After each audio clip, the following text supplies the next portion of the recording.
A continuación es el turno de otro síndrome, en este caso el síndrome de Fracaro. En primer lugar, tenemos que saber que el síndrome de Fracaro consiste en 3 cromosomas X adicionales en los cromosomas sexuales, con lo cual da lugar a una pentasomía, es decir, 4 cromosomas X más la Y. Este síndrome se considera una variante de Klinefelter, con la diferencia de que se agrava muchísimo más sus síntomas y tiene algunas diferencias que ahora veremos en los siguientes. En cuanto a los síntomas de este síndrome, podemos decir, en primer lugar, que afecta a muchas partes del cuerpo, que ahora veremos, y que además las personas afectadas suelen tener un crecimiento tardío en el útero de la madre, y además, cuando ya van creciendo, se les ve que tienen una baja estatura y un déficit de hormonas en el crecimiento. Y ahora, bueno, esos son uno de los primeros aspectos, y ahora veremos más síntomas para saber que estamos frente a un caso de Fracaro 49XXXXY. Entonces, uno de los síntomas que vamos a nombrar primero es el hipertelorismo. El hipertelorismo básicamente consiste en una separación muy notable en los ojos, es decir, en vez de estar a una altura media, se desplazan a una zona más distal de la nariz y más cercana a las orejas.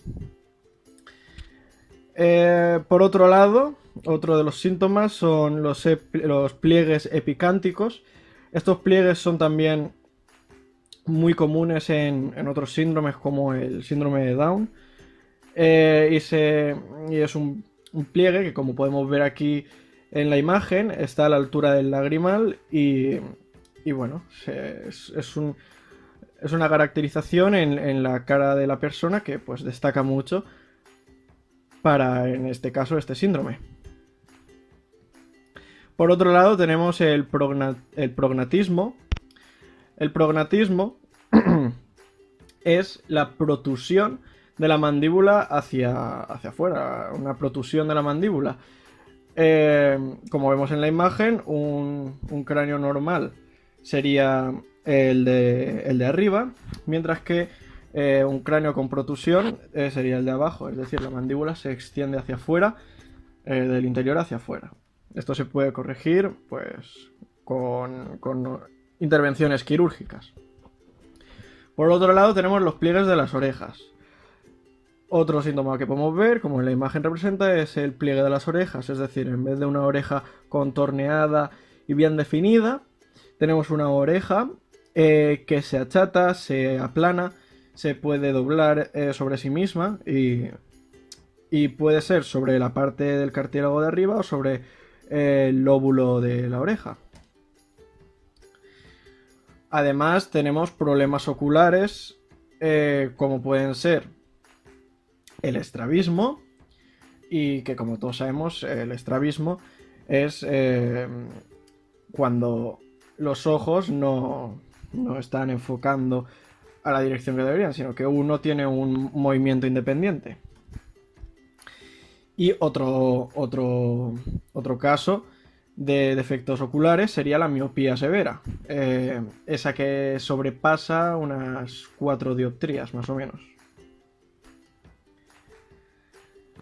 Por otro lugar tenemos la laxitud articular, que, para el que no lo sepa, la laxitud articular es cuando tú tienes la capacidad de mover o desplazar las articulaciones, bien sean los dedos, las muñecas, los brazos, de una forma anómala, que no debería ser así. Como en la imagen se representa, pues una mano puesta de frente, le bajas el dedo pulgar para intentar tocar tu muñeca y a una persona normal es casi imposible. Quien tiene más laxitud articular, pues se le facilita este aspecto, en este aspecto. Por otro lado tenemos los trastornos endocrinos, en los que obviamente hacemos referencia a las hormonas, dentro de las cuales encontramos, pues yendo de la parte más alta del cuerpo, en el cerebro, tenemos el hipotálamo, y luego tenemos también, entre otras, la glándula hipófisis. Aquí donde más nos vamos a centrar y más importantes para nuestro síndrome serían la glándula hipófisis y los testículos. ¿Por qué? Pues porque son los que, bueno, los que deberían segregar un nivel de testosterona normal y que no lo va a hacer. Entonces la glándula hipófisis es la que se encarga, junto a los testículos, de esta regulación de testosterona. Bueno, por otro lado tenemos defectos cerebrales. En los defectos cerebrales hay uno de los problemas más frecuentes, habituales, es el subdesarrollo del cuerpo calloso. ¿Qué es el cuerpo calloso? Pues en esta imagen tenemos que el cuerpo calloso es este pequeño prolongación que hay dentro del cerebro, y esta parte se encarga de conectar los dos hemisferios del cerebro para pasar bien la información de un hemisferio a otro. ¿Qué pasa si está subdesarrollado? Pues que esta información que va de paso a paso, pues tiene problemas, va con defecto. Por otro lado tenemos los defectos renales, en el que encontramos la hipoplasia renal. ¿Qué es hipoplasia? Pues poco, plasia, crecimiento, poco crecimiento, renal, riñón. Un riñón más pequeño, ¿vale? No hay crecimiento normal del riñón y se queda en un crecimiento pequeño. Aquí tenemos la imagen, que sería un riñón de tamaño normal, que serían sus 3,5 centímetros aproximadamente, y a la derecha un riñón que apenas llega al 1,5 centímetros. Y por último tenemos un cuello corto, es decir, un cuello normal, pues tiene una longitud normal de no sé, ya está, el cuello corto. Y en el cuello corto, pues aquí tenemos una imagen de un niño con este síntoma.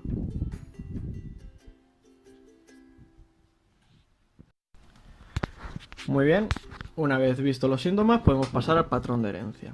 Tenemos que decir que en este caso pasa exactamente igual que en Klinefelter, no se hereda. Tiene que ver con el tema genético, pero no es hereditario. Es un factor aleatorio en la disyunción de la meiosis. ¿Y qué es la disyunción? Bueno, en este caso la no disyunción, que es el error que hay. Pues bien, la no disyunción es cuando en la meiosis 1, cuando se tienen que separar los cromosomas a cada polo de la célula, no lo hacen unos cromosomas, como se puede ver en la imagen. Es decir, se van unos a un lado, otros a otro, y otros se van a donde no les corresponde, al lado que no les corresponde, donde ya hay cromosomas, ¿vale? Entonces, cuando se hace esto, la célula se divide y da lugar a la meiosis 2. ¿Qué pasa en la meiosis 2? Pues que tendríamos que obtener 2 células con 4 cromosomas en cada una, ¿vale? Entonces, como no obtenemos eso, en una obtenemos solo 2 cromosomas y en la otra obtenemos 3. ¿Por qué 3? O sea, 6 cromosomas. ¿Por qué 6 cromosomas? O tenemos 6 cromosomas en la otra porque no se ha disyuntado, se ha ido al lugar donde no le corresponde. Entonces, en la meiosis 2 obtendremos gametos bien de N1, ¿vale? De N-1, que serían un cromosoma en cada célula, mientras que en los que venían de la célula no disyuntada obtendremos más cromosomas de los que tendrían que haber en la célula. Entonces, ¿qué está ocurriendo? Lo que ocurre es que en el tema de Fracaro y en el tema de Klinefelter hay más X de las que corresponden en un óvulo, por ejemplo, ¿vale? Nosotros tendríamos que obtener ahora para ya imaginárnoslo, en una meiosis de óvulos tendríamos que obtener 4 óvulos, ¿vale? De los 4 óvulos con una X en cada uno. ¿Qué está pasando? Pues que como se ha hecho mal, obtendremos 2 óvulos con una X en cada uno, mientras que en otros 2 óvulos obtendremos pues 2X en cada uno, 3, depende lo mal que haya salido la disyunción. Es por eso que podemos llegar a tener Fracaro con 3X adicionales o Klinefelter con, pues a saber, una X adicional, 4X adicionales o las que sean. En general, eso es la disyunción. Y aquí tenemos otra imagen de la disyunción, por si no ha quedado clara la primera imagen, es otra que explica exactamente lo mismo. Y aquí tenemos el cariotipo de Fracaro, el que ya hemos visto en anteriores diapositivas y que ahora pues ya comprendemos mejor porque hay 4X cuando deberían haber solo una para estar en un estado normal. Entonces sabemos que hay 4X porque una sí que tiene que estar y las otras 3 se han dado lugar por una no disyunción, es decir, por un fallo en la división de la meiosis, tanto 1 y 2, ¿vale? Espero que haya quedado claro hasta este punto y podemos continuar. Bueno, finalizado el patrón de herencia, podemos pasar con la diagnosis, el penúltimo punto. En primer lugar, tenemos que decir que la incidencia de este síndrome afecta a una de cada 85.000 personas, 85.000 nacidos. Se puede diagnosticar por diferentes tipos. Bien puede ser por un análisis cromosómico que engloba 3 puntos que ahora veremos, o por la evaluación del lenguaje.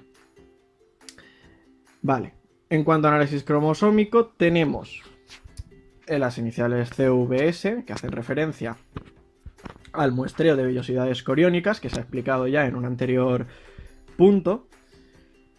Luego, tenemos también la prueba de la amniocentesis, también explicada con anterioridad.